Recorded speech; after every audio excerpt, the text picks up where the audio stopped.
You're listening to the Trailblazers Podcast, episode 26 with Dr. Christi Hay.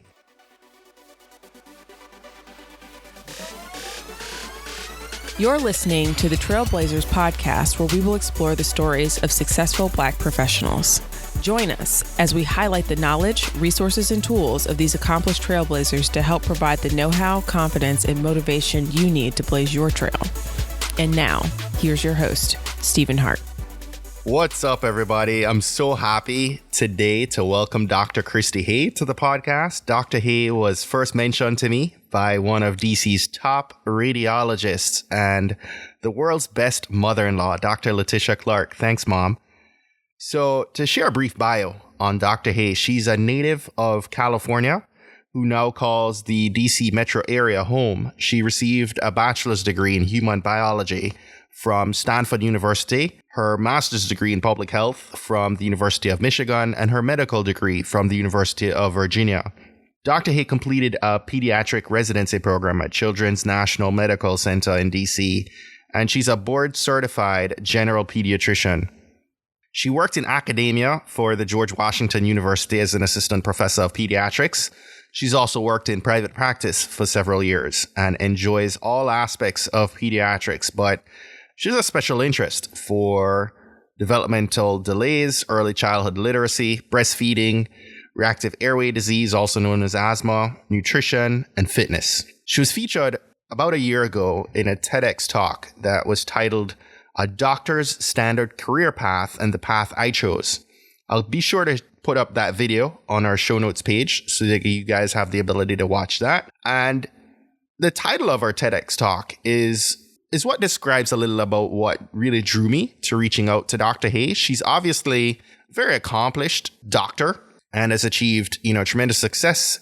But Dr. Hay pivoted away from the traditional path a vast majority of doctors take. Her own practice here in DC is truly unlike anything that I've really heard of in real life. She's a pediatrician that's actually going to her patients, and something we used to see on TV when a doctor gets called by a parent and they'd come out to the house and administer care to the patient right there in their own home.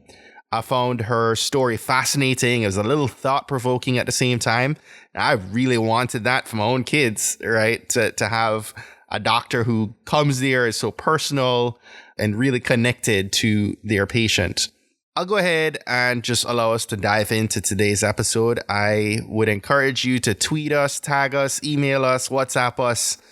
We want to know what you enjoyed most about today's episode, and I hope you enjoy.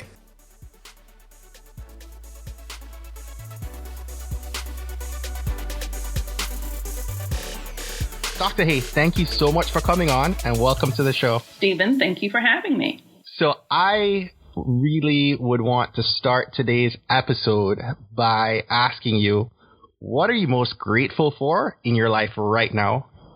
Great question. I would say that right now I am most grateful for just being happy, in a really good place in terms of my career and my business.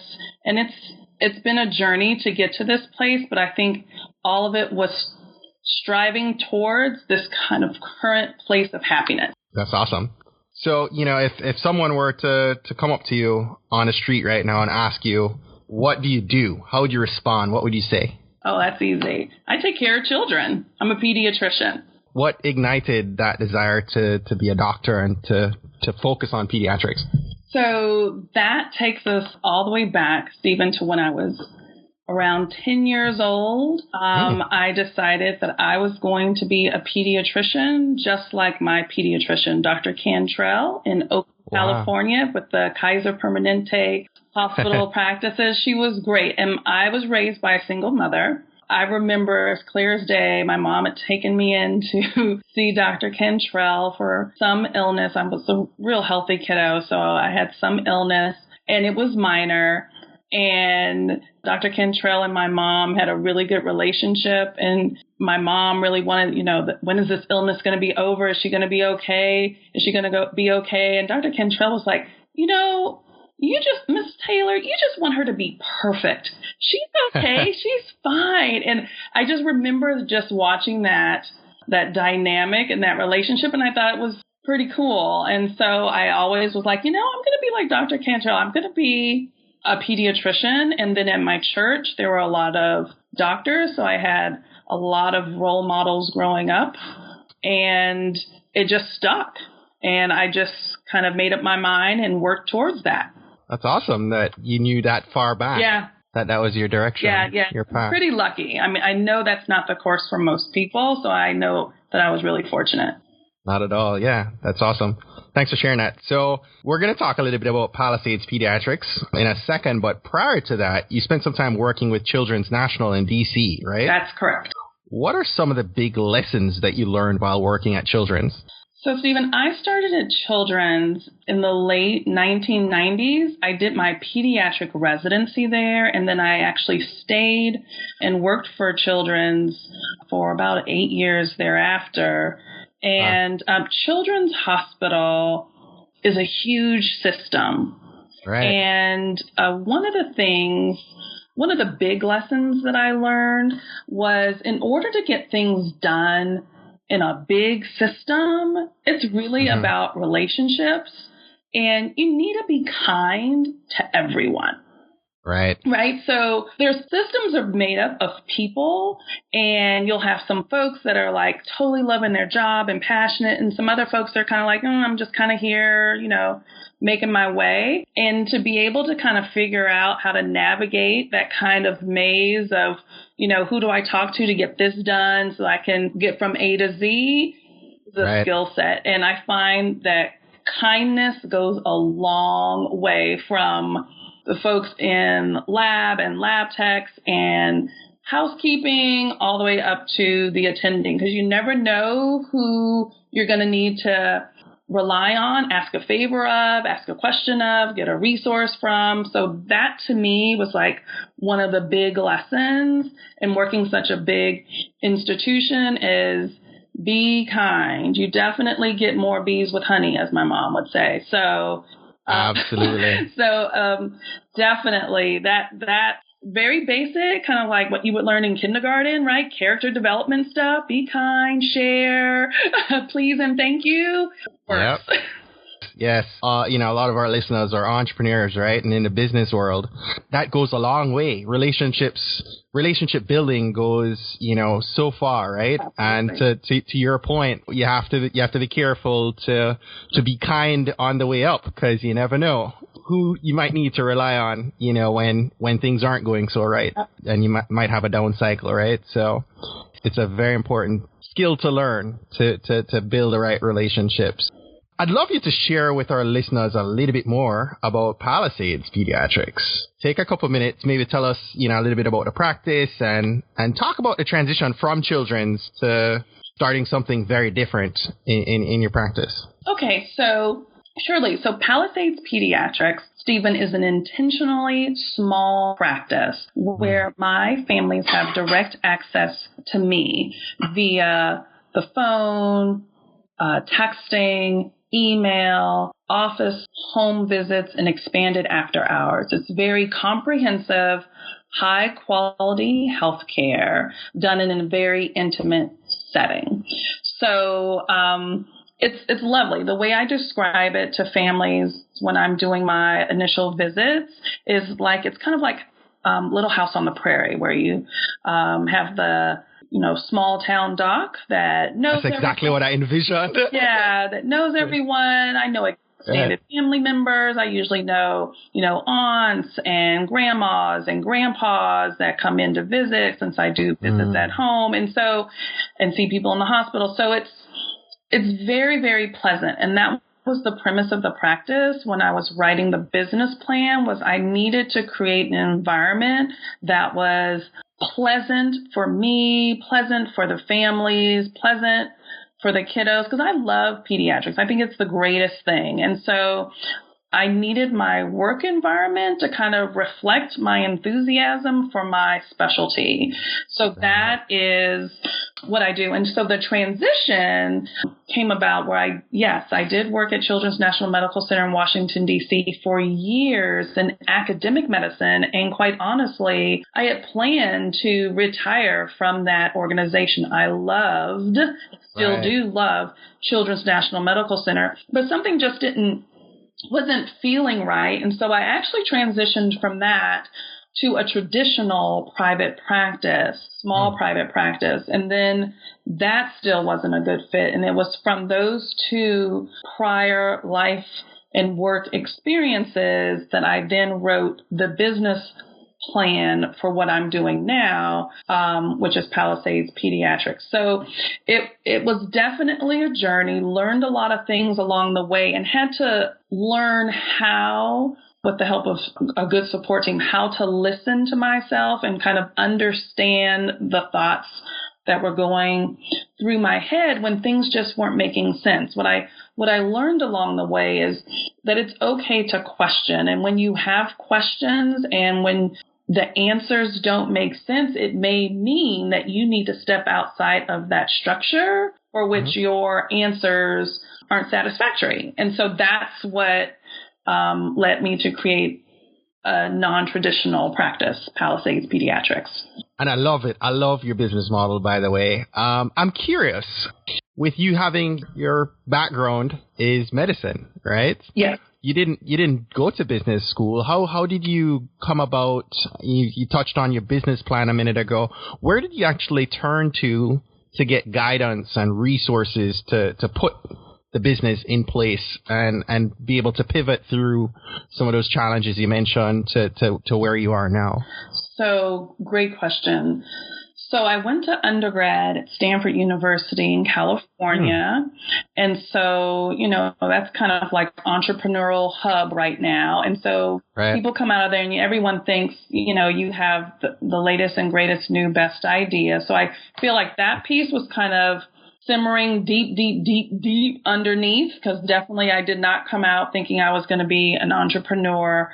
And then my husband also went to Stanford, and he is very entrepreneurial. And so it really evolved from my husband giving me nudges. So when I was in medical school, my thought, as I mentioned, was to become an academic pediatrician. I was going to work in a hospital and take care of kids, and I'm done. I'm good. I'm holding up my half of the family. And my husband kept kind of prodding, when are you going to start your own practice? When are you going to start your own practice, Christi? And I was like, I don't know. I'm not really excited about that. That seems like a lot of work. I don't know if I can do that.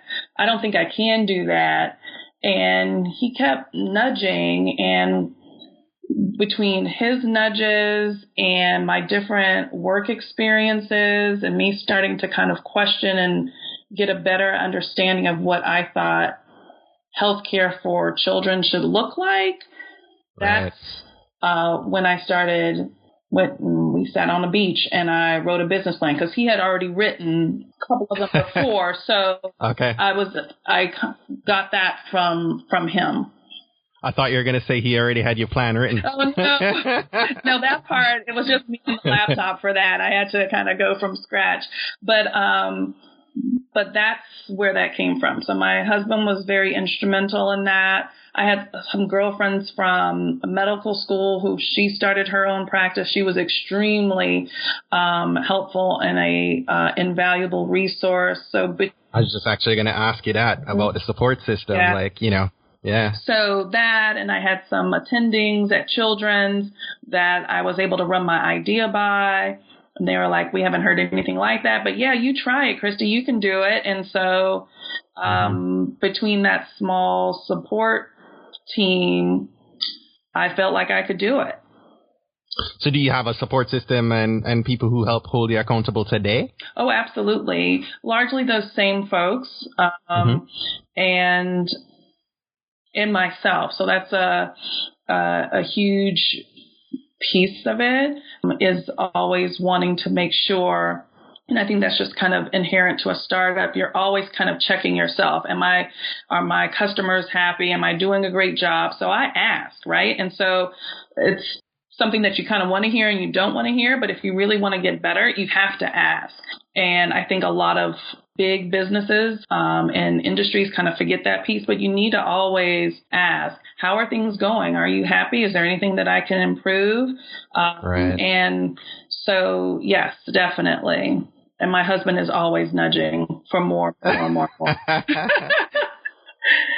That's funny. So we're entrepreneurs, right? At the core, you're an entrepreneur, right? How do you fight through that self-doubt and the challenges that come, how you push through that? So there's definitely self-doubt initially, especially if you're doing something that's never been done in your area before, which is what I did. And what I found to be helpful was for a couple reasons, to speak to other business people, in particular women, that would say, no, you can do it. And, and then kind of carry on.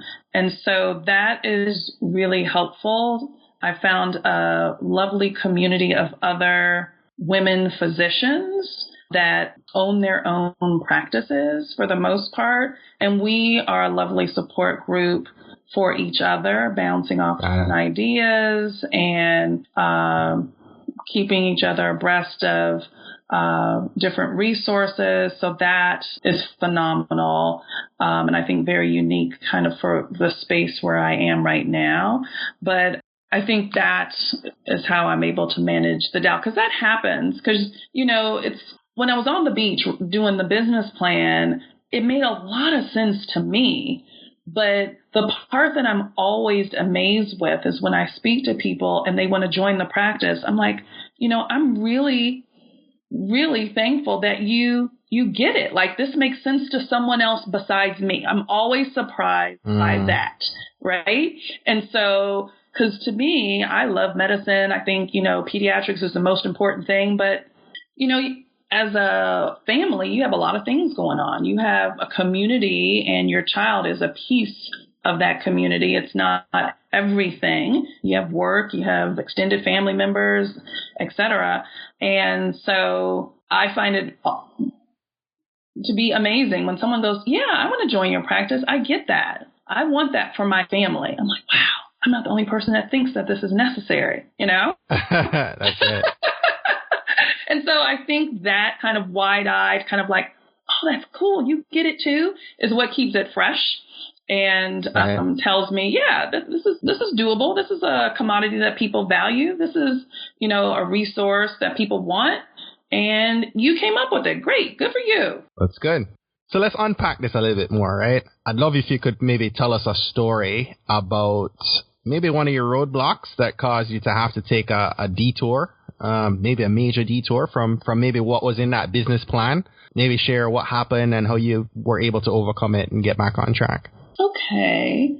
So a detour that I experienced from what I actually put in my business plan till I had to rewrite had to deal with having an office space. So I come from an academic institution where I was in a hospital, then I went to private practice where I had an office, and pediatrics was always about the customer needs to come to me, right? The patient needs to come to me. They're coming to my office. And as I was writing this, I was going to have an office and I was going to have all this staff. And my husband was like, Christi, you don't have any patients and you don't have any money. So how are you paying for your rent and staff people and da-da-da-da-da? You're going to have to get a loan. We want to minimize our overhead costs. This sounds great, but how are you going to do it? And so it was out of that he mentioned, that part where you're talking about how home visits, I think you really need to think about that, because that was kind of like a side thought, like, oh, maybe I can do some home visits. And then he was like, well, that would really decrease your overhead. You could see someone at their home. And so I had to really sit and think about process that. I was like, what? I was like, no one does that. How would I do that? Like, how would I get all my equipment to someone's home? So that required me to do additional research. And I found out there's this whole world of rural health and, things are made to be portable. And I was like, whoa, I hadn't really thought about it, but it definitely made me pause, right? So I had this great plan, and he spoke, some truth and realism of, hey, I know you have this lovely space, and I wanted all these rooms, and because that was the construct of how I viewed medicine. Right. It was like, what? Turned it on your head. Yeah, right? Turned it on its head. Possibly not have an office right away and see people without that. What would that look like? And I had to kind of think about it. And that's what we did. We slowly grew into a space. I needed to earn the space, which I had never thought about. Before starting it, did you actually do any research and probe to see if potential patients would like that? I did. So I did some focus groups with some patients that I had worked with in the past and asked, would this be something that you would be interested in? Could I come to your house? And they were like, yeah, I think that would be okay. But it was like so new to everyone. They were like, huh? What? Come to my house? Really?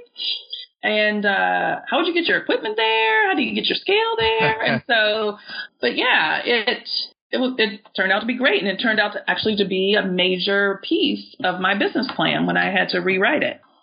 So did you ever move to a point, like, do you have an office in place today, or are you still going? No, so I have an office. So I have an office, and I see patients at their home. And so it really just depends on what type of visit it is, determines whether and how old the kiddo is, whether I go to their home or whether I see them in the office. So I see well visits and do all vaccines in my office. And then I see all my newborns at home. And then I see my sick patients at home. So it really is still like Little House on the Prairie. So I work really hard, Stephen, in trying to let my sick patients stay at home. It's, not fun to schlep a sick kiddo out to the doctor's office. And I go to them. I know what that is all about. I have a 2-year-old and a 6-year-old. Oh, yeah. It's not fun. You know exactly what I'm talking about. I know exactly what you're talking about. That's really awesome, though. I was really, really taken when I read a lot about your story. So you have an amazing TED Talk, by the way, that I'd encourage everyone. I'm going to share that in the show notes for everyone to watch. Somewhere in that talk, you alluded to the fact that you were almost everything in your practice, right? You were the person that picked up the phone. You were the person that dealt with all these different parts in addition to being the doctor. Is that still the case today, or do you have a team around you now? So still primarily the case today. I have an office manager, and so she manages like payment stuff for me. So I really don't, I try to stay out of the payment piece. So she does that and some admin things for me as well. She's invaluable. I love her. But yeah, no, all the scheduling they do with me. I do filing. Awesome. I do the lab. Yeah. It's awesome in the sense that you're exposed to everything, right? Yep. I'm sure it's challenging at times as well, just from being present with your patients and then also running a business. Absolutely. And that's where Veronica is really helpful, because ideally my office manager, she's able to manage some of the admin hours that would take me away from clinical, which allows me to be more present with my families. And so that part I really love. But then there are certain things that I like to always have my hands on, just because that's how I am. But we work in tandem. Like, I know what she's doing and she knows what I'm doing at all times. So it's wonderful. That's good. That's good. So, I'm sure that several doctors are going to be listening to this episode with probably, being on that borderline of having that entrepreneurial bug bite as well, right? So what are a couple fundamental steps that other doctors listening need to know to lay a right foundation for setting up their own practice? So I think, Stephen, first you need to have a set kind of core values of what you're trying to accomplish. So are you trying to see a large volume of patients, provide care for a lot of families? Are you trying to have an insurance-based practice? Are you trying to have a fee-for-service-based practice? Are you trying to have a smaller boutique or concierge type practice? So trying to figure out what structure do you want to work in will kind of help determine what you need to develop in your business plan and set the structure for that. And then what I think it's very important to kind of to know what's important to you. And so is it that you have a large practice, but it's very punctual? Because I have a girlfriend who has a large practice, but that practice is run like a well-oiled machine. It's fabulous, you know? And when I went to visit her, I was like, this is amazing. But it was just too big for me. It just wasn't a good fit for me, you know? So for you, would you say that you're looking more at the business more of a lifestyle brand, right? Or practice versus something that you're not looking necessarily to scale, right? I'm not. My husband is. Of course. But yes, for me right now, Stephen, it really is about a lifestyle brand. And I see a practice for providers initially as that space, because you commit and dedicate so much of your time and energy and emotions to that it needs to really reflect who you are, what type of practice you want to put out there in the world. And then I think it can possibly be scaled. What I do is just so specialized and intimate. I think it's totally possible to scale it, but I think it's largely driven by the personality of the provider. And so, and a provider that wants to provide kind of a unique experience to their healthcare delivery. And so, there's an intimacy in what you're providing. Yeah. And so that's what I think. You really just need to figure out what type of practice do I want? Because, you know, today we have this really exciting time where there's different practice models within medicine, and then to figure out within that, okay, so what resonates best with me and my personal brand? I love how you state that. And then kind of you're able to kind of sketch out your business plan from there. Now, I'm a big business plan person because of my husband, I think from my training from Stanford, but I know a lot of people, the majority do businesses and never write a business plan, but that really, I find, provides you lots of accountability, right? For me, when I write something down, it helps organize the thoughts, apprise the structure, and then you're able to go back to it and be accountable. Okay, did I do this? Did I do this? Oh, this really wasn't realistic, so I had to change it to X, Y, and Z. So I like, and when I speak to other folks that are trying to start businesses, I do encourage them to write a business plan. That's very important. So based on your plan, that guides your written goals? Correct. And I reassess the goals. So the business plan sets the structure, and then I've been creating business goals along the way. Right. So the plan is really, as far as a compass, it points you north, right? You kind of know what direction you need to be moving in. Correct. So I really appreciate you sharing this. This has been some great resources so far. We'd love to have you share some additional resources with our listeners to help them sharpen their minds, right? So I'd love to know maybe what's one book you've read in the past that has inspired you most. So good question, Stephen. I read a lot of medical journals, but I'm sure you do. The book that comes to mind, just hearing that question, the book that comes to mind is Lean In by Sheryl Sandberg. And so I read that, I think, around the time or a little bit before when I was creating my practice. And the pieces that kind of resonated with me was, why not you? And, sit at the table. You don't have to sit, at the back of the room and let others be at the table. Why not you? And that spoke to me as a woman, which is the emphasis of her book, and just as an individual, like what I have something of value to present. And if I believe in it, and believe in my craft, you should sit at the table. And so that book, I would say, is one of the ones that has inspired me the most. That's awesome. What's something small you've done this month that you're proud of? So work out 4 times a week. Wow. That's a new thing.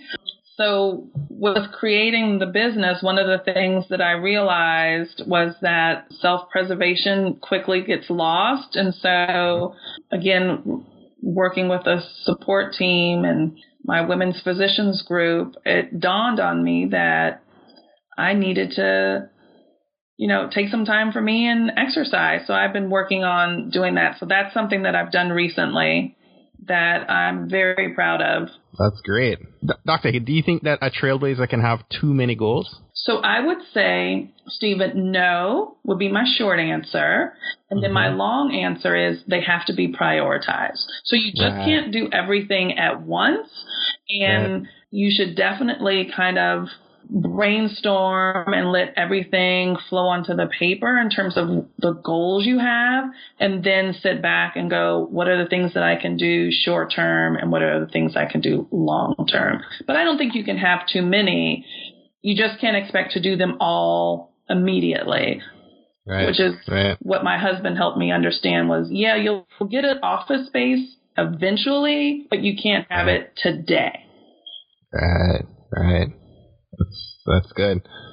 Name an online resource. It could be an app, maybe software or tool that you use every day and you can't live without it.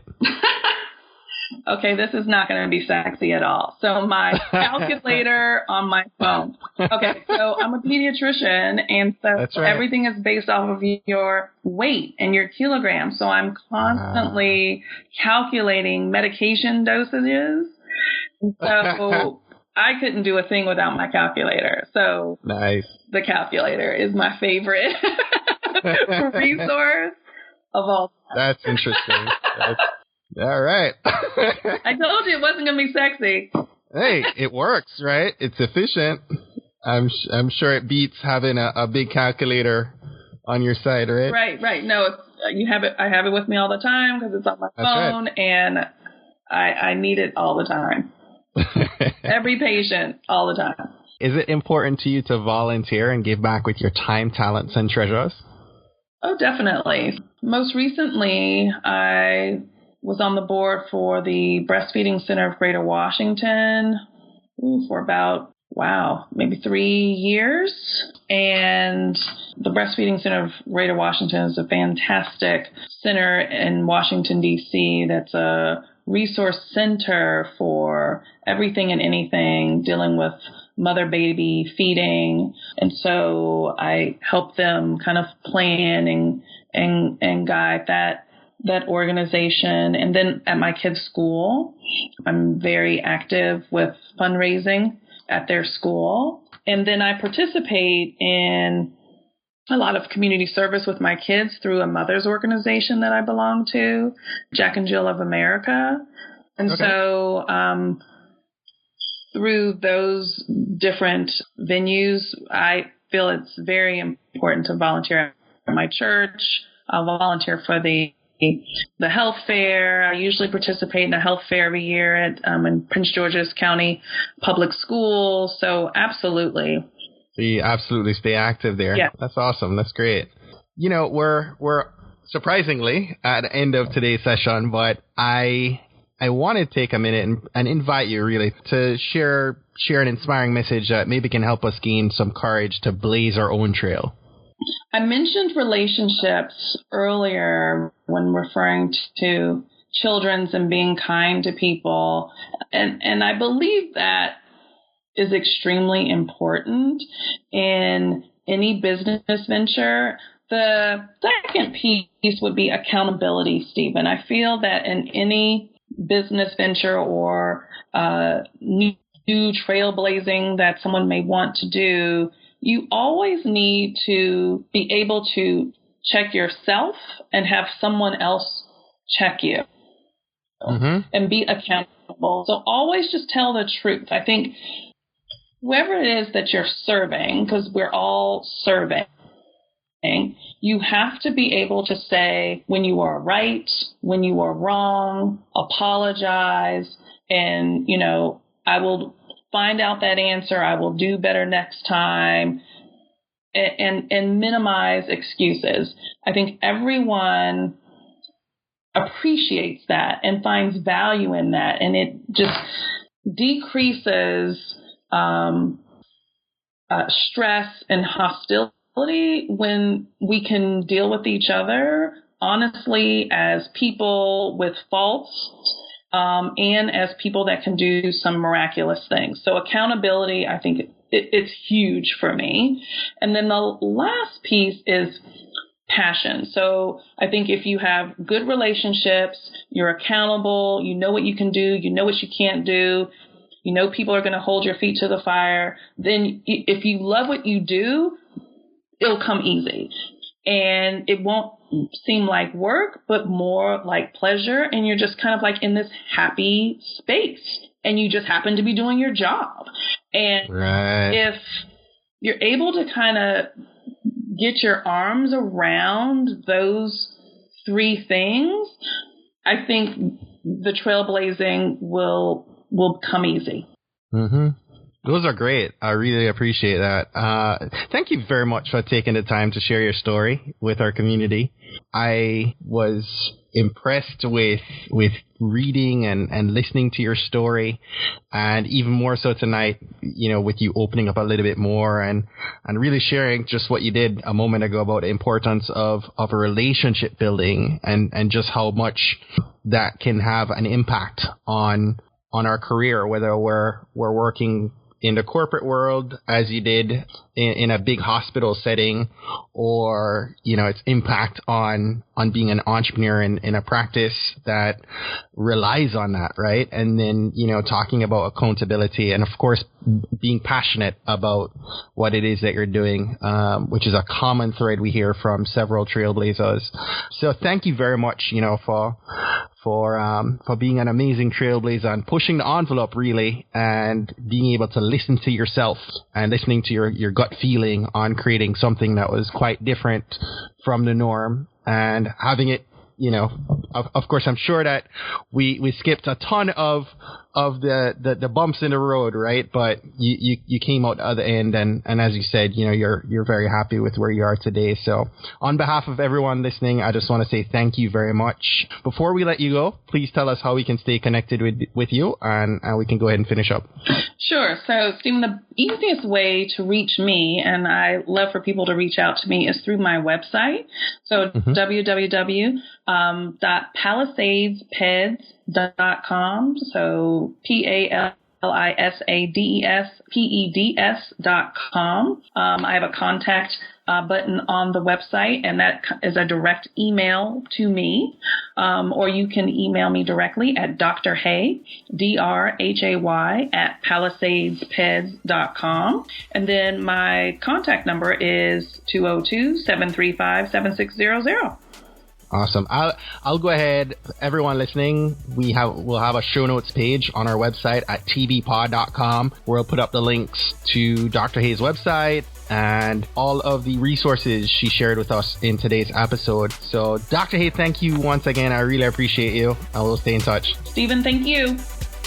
Well, that's it for today. Thanks again for listening to this episode of the Trailblazers podcast. I'll be posting links to all the book recommendations, resources, Dr. Hay's TEDx video, and web links from today's episode on our show notes page at tbpod.com. Hey guys, I'm challenging you today to open an email, a tweet, or a social post. Please invite 2 people. It could be a family member, friend, or colleague. Invite them to listen to an episode you think might impact them most. We believe that someone listening to these inspiring stories will be moved to make significant changes that will impact many others, both now and well into the future. Don't miss next week's episode. New episodes are released each and every Monday at 5 a.m. to help you get the most out of your week. Trailblazers, jump off this podcast today. Go find a way to rise above, go way beyond, and keep blazing your trail. Cheers.